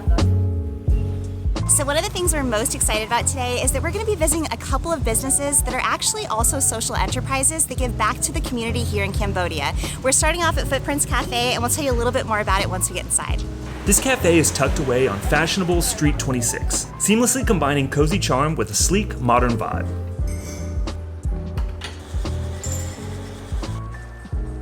One of the reasons that we chose this nonprofit cafe is because they give their employees incredible opportunities. They invest in their future through skills and development training, and they also source locally and ethically whenever they can. On top of that, 100% of their net profits are given back to as grants that are then given to local community members. On top of that, the coffee is incredible. I got a green tea latte and it is honestly delicious. I was kind of like, it might be good, but it might not. Oh, it's so good. And it is one of the best coffee tea drinks I've had in all of Cambodia so far. It's like matcha, but without the like powderiness in it. It's really nice. They took this building and they spent a lot of time renovating it and designing it. It's got co-working spaces, it's got little nooks and crannies and just kind of places you can hang out and work. And lots of greenery, lots of plants, which is just really, really nice. It's kind of like industrial meets jungle aesthetic.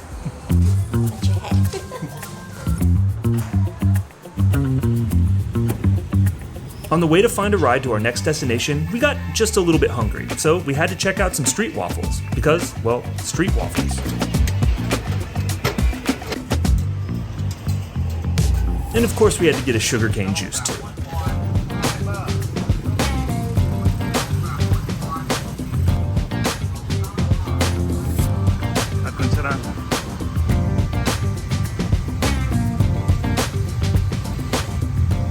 That everything comes in a banana leaf in Asia. It's like my favorite thing.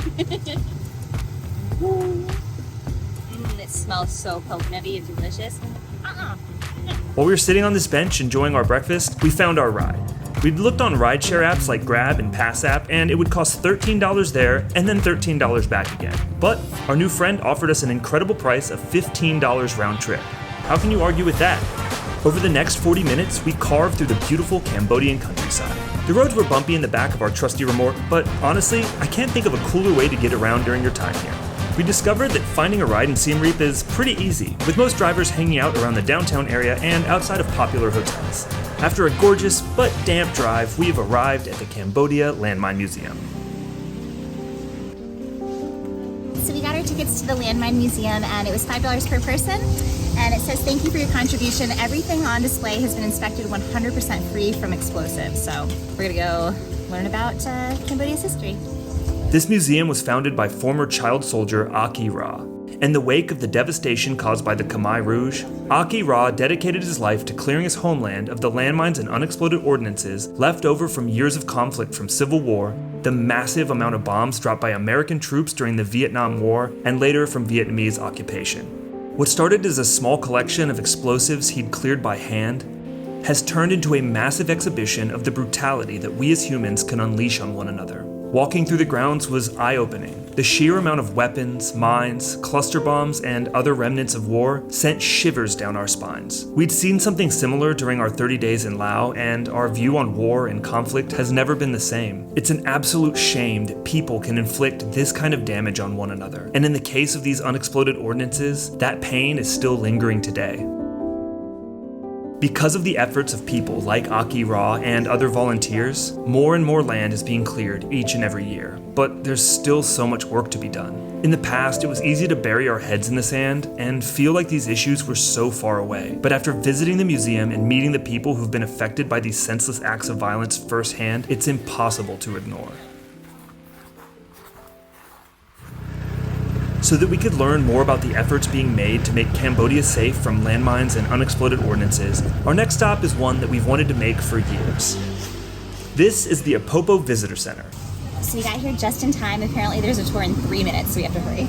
If you've looked up Cambodia in any capacity, you've likely heard of the hero rats that help deminers detect landmines using their cute little whiskered noses. When we planned this trip, visiting these adorable little heroes was on the absolute top of our list. It costs $10 per person, but not only is this an important part of Cambodia's history and future, the money goes to support the efforts of the Apopo team to continue their efforts to clear the land of mines and other explosives to help make this beautiful country safe for generations to come. The tour starts with an explanation of the overall process, breaking down everything from how the rats are trained to how the handlers, with the help of their trusty partners, mark off areas safe to walk so they can begin to scour the land and clear it of mines. After that, we headed over to the next station, where they brought out the stars of the show.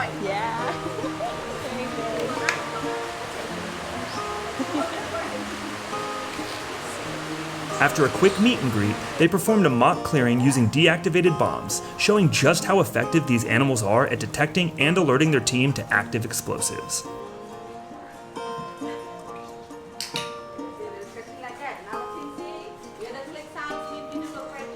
But now is the moment we've been waiting for. We were instructed to wash up as we were about to get up close and personal with these little heroes. This one is the daddy boy. Yeah, this one named Glenn is the boy. Yeah, like you hold a baby, you know. Never yeah. held a baby. It's okay, it's just like a baby. Side by side, side by side. Yeah, like that. These are African giant pouch rats, and they are so cute and incredibly smart. They're just so chill. So cool. They're so just like... I know, they're so adorable. From the time they are tiny little rats, they receive training, and after they show proficiency in detecting their target sense, they are then assigned a handler who will work with them until retirement. They become the best of friends and are regarded as part of the family, much in the way we look at our beloved pets back home. After our meeting with the rats, it was time to watch a quick video on the impact the rats and the team at Apopo are making here in Cambodia and all around the world. That's really cool. Look at the little rat, he's so cute. What'd you think? I loved it. I did too. I'm very happy that we went to the Landmine Museum before coming to Apopo. In my heart, this is all I wanted to do. I wanted to see the rats. I've heard about them just online, and I think we watched a documentary on them like years before we traveled, because Cambodia was one of the first places we ever wanted to come to. This is what I wanted to do when we got to Siem Reap. But being patient, going to the Landmine Museum first, and then coming here gives you such an appreciation for the devastation of the landmines, the effect that all of these unexploded bombs and war remnants have on the Cambodian people. It just gives you more insight to the amazing things being done to make Cambodia safe again for its residents and their families and future generations. But these two things are absolutely hands down some of the best things we've done in our entire trip here. 10 out of 10. 10 out of 10. You getting stuff? I am. I'm getting this t-shirt, which is super cute, and then we're getting a water bottle so that we can refill and not landfill. Plus it's just super cute and retro and I love it. This is 15, this is 10, so 25, okay. Well, it's gonna be an expensive day. But at least it's for a good cause. Now it was time to make our way back into Siem Reap town and find a bite to eat. It felt very fitting to go to a place we'd heard wonderful things about, Tevi's place. This adorable little restaurant is situated on Street 26, not far from the cafe we visited earlier. Tevi was just a small child during the reign of the Khmer Rouge, and you can read about her story when you visit the restaurant for delicious food. It's just another reminder of the brave resilience of the Khmer people. I got the char prung, and it looks really, really good. It's got coconut milk, some long beans, a little bit of onion, carrots, and then some beef. Just the sauce on its own first. It tastes like a yellow curry that you'd be used to, but it is delicious. Try some of this beef. I love curries. They are my favorite thing. I got ginger chicken, which I think is just stir-fried chicken with ginger and onions. Looks like cauliflower as well. Ooh, it's very gingery, but also very delicious. Just try some.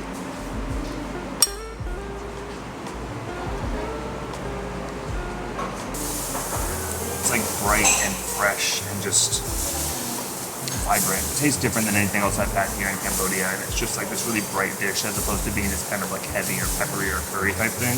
So I really like it. I don't know that you will, unfortunately. That's okay, I like mine. All right, let's eat.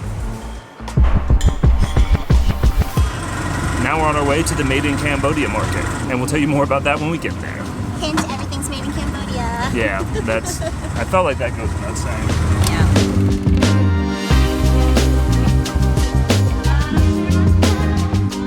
Okay, so that's really cool. We got this water bottle that's the Refill Not Landfill project, and we actually came across our first little refill station here, which I just think is the coolest thing. I love that there's refill stations, I would assume, across the city. This market features handicrafts, jewelry, accessories, and apparel made by local artisans. It's a great place to get all of your souvenirs on your trip to Siem Reap. We don't typically buy trinkets and such, as we don't have a lot of room in our packs, but we couldn't resist taking a look around, and who knows, we might just find something. Okay. And how much? With the necklace? Yes. With the necklace, it's only $18. 18? Yeah, Okay. 18, yeah. With any chains, you can choose the chains like this chain or this chain or here. Okay. I can do it for you, it's okay. Or this one also, nice. Okay. Yeah. Yeah, I think I'll get this one, Okay, please. And then I don't know what chain. Okay, you can take your time Okay, here first. thank yeah, you. no worries. You getting one? I am. I feel like I had to. It matches my tattoo. It says "Believe in Khmer," and it's handmade, and she's putting it on the chain for me, which is really cool. What do you think? I like it. Do you like it? Yeah. Okay. Well, it's raining again. Thankfully, this market is covered. And everyone's super nice, so we're just kind of hanging out. We don't really have a whole lot more planned between now and our final event of the evening. Except we were gonna go to one more place to grab some food. We let the weather pass as we just sat and marveled at the power of nature. We had just a little bit of time to kill before our last stop of the night, so we wanted to take you to one of our favorite restaurants in all of Cambodia. Yeah, thank you. Yeah, we'll be okay. Akun Bon. Okay.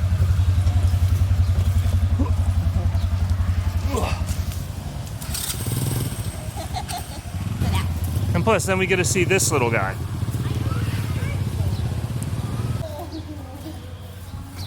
Not friends.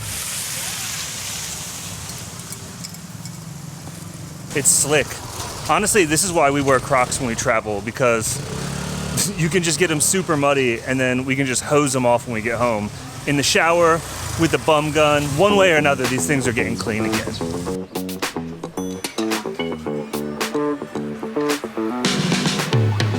We're here at one of my favorite bars in Siem Reap. It's actually a cocktail and spring roll bar, but the reason that I really love it, aside from the fact that the food and drinks are delicious, is because this place has such an awesome mission. So not only do they support local nonprofit organizations, but they also only hire Khmer staff and they give them professional training opportunities. On top of that, they also get fair wages and working hours, vacation time, and medical insurance, which I just think is huge. Okay, we're gonna play a game. What cocktail should I order? It says, are you celebrating something? I'm gonna say yes because yesterday was my birthday and technically in the United States it still is my birthday. It says what time is it? It is after 5 o'clock, so before 6 p.m. So we're gonna go down here. Next it says, do you want something refreshing? Yes, it's hot out there. So they say that I should get an Alice in Wonderland or So Fresh. So an Alice in Wonderland is gin, elderflower syrup, kaffir leaves, watermelon, and sparkling water. And then the So Fresh is absinthe, cucumber, lime, simple syrup, and sparkling water. Both sound really good. I feel like I would get the Alice in Wonderland because this is the non-alcoholic version of that, and this is incredible. It is like so good. That's what you're getting? Yeah, I'm getting the Alice in Wonderland. Okay. Sounds good. You gotta follow the rules. This is what they said I had to order. Celebrating, yes. What time is it? Before 6. Something refreshing? No, show me what else you got. I would like a cocktail that is classic and sophisticated, just like me. You are quite fancy. No, I'm not. No. I like it when it's strong and smoky. Poción Azteca.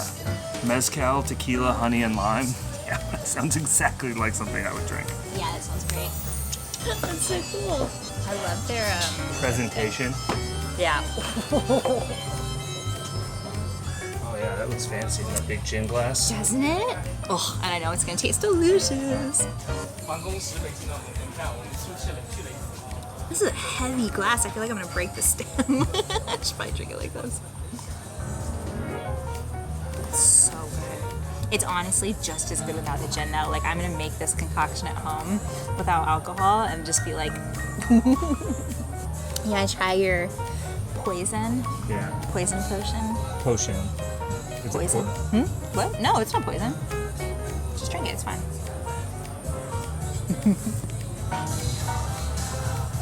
Oh, it is smoky. This thing is so cool. This is like such an awesome presentation. Yeah, their presentation's pretty amazing. A mezcalita is like one of my favorite drinks ever. And that's basically what this is, but with honey instead of like, I guess, agave. it smells so good. Even better than like the ones we've had at the Mexican restaurants we've been to. No. Yeah, this one's super good. Okay, so we got 2 orders of spring rolls. I got the Mamma Mia, which has sun-dried tomatoes, fresh tomatoes, pesto, stracciatella di burrata, if I'm saying that correctly, and then it comes with a side of Italian dressing. These smell absolutely incredible, so I'm really, really excited to try them. Let me last on my cheese. They're so fresh, and the sun-dried tomato really, really comes through, and that pesto is incredible. This kind of tastes like pizza.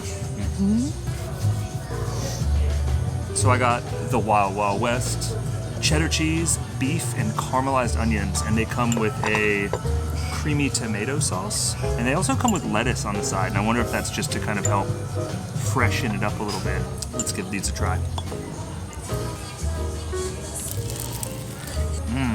They're very dense and very heavy and very rich, but they are delicious. The caramelized onions really add a depth to this. It's almost like patty melt grilled cheese that you dip in tomato soup. It's a very, very, very unique flavor. Unique and like weird fusion spring rolls might be my new favorite finger food. So we're gonna dig in, eat these, and then we're gonna go take a little break before our last event of the evening. Okay, so we finally got here to the Phare Circus, and I am so excited.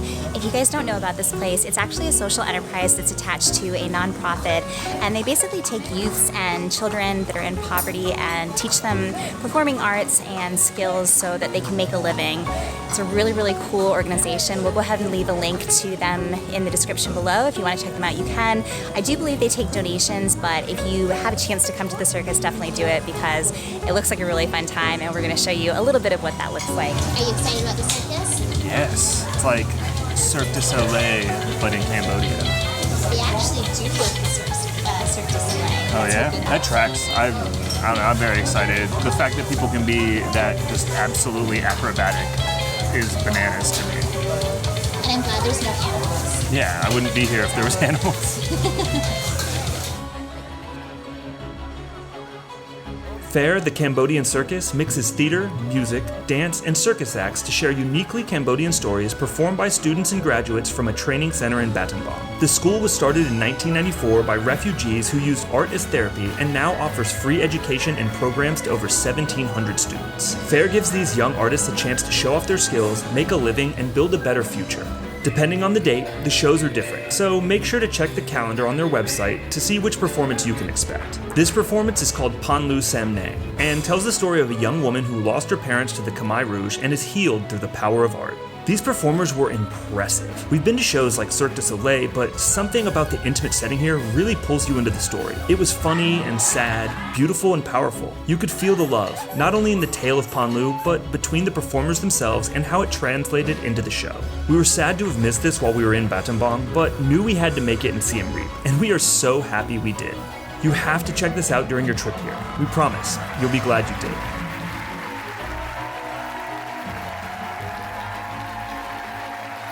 But now it's late, and we've got a big day of exploring tomorrow, on our last day in Cambodia.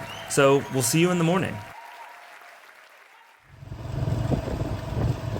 At last, the perfect finale to our time in Cambodia. We hoped we'd get the opportunity to have that quintessential Angkor Wat sunrise, but Mother Nature had other plans. After the rain quelled itself, we headed outside to find a ride to this ancient marvel, so we could finally see what most people come to Cambodia for. This is the oldest place we'd ever been to up until this point, and as we walked up the stone path to the entrance of the iconic Angkor Wat, we could barely contain our excitement.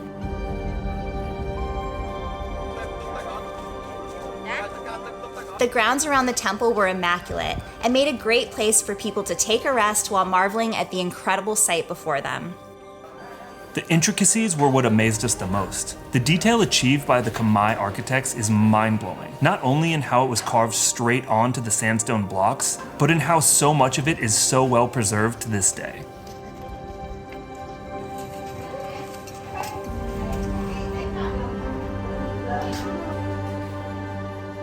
The main temple and namesake of this complex is as remarkable as it is large. You could spend hours here just wandering the grounds and inspecting the carvings and structures.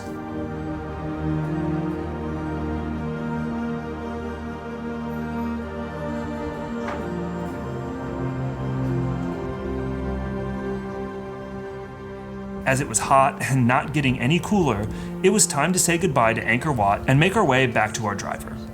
Up next on our list was the Bayon Temple at Angkor Thom. We felt as though we were transported back in time, and although this is one of the main 3 or 4 temples on the one-day route, we felt pretty fortunate to have it mostly to ourselves. I know, it's just so incredible.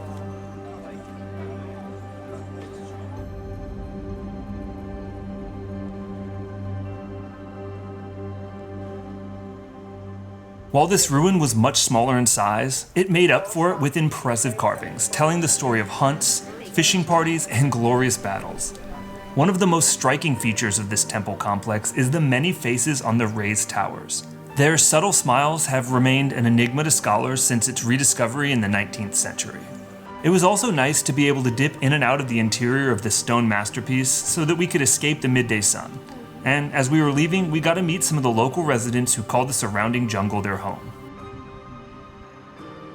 Now it was time to head towards our last location of the day, and arguably the most epic, Ta Prohm, more commonly referred to as the Tomb Raider Temple. This is why I came to Cambodia. Years ago, before we decided to fly around the world and start making these videos to share with you, Ashley and I watched a travel show on Cambodia. I don't remember what it was called, but what I do remember is the host was being guided through the jungle to discover ancient ruins of the Khmer Empire.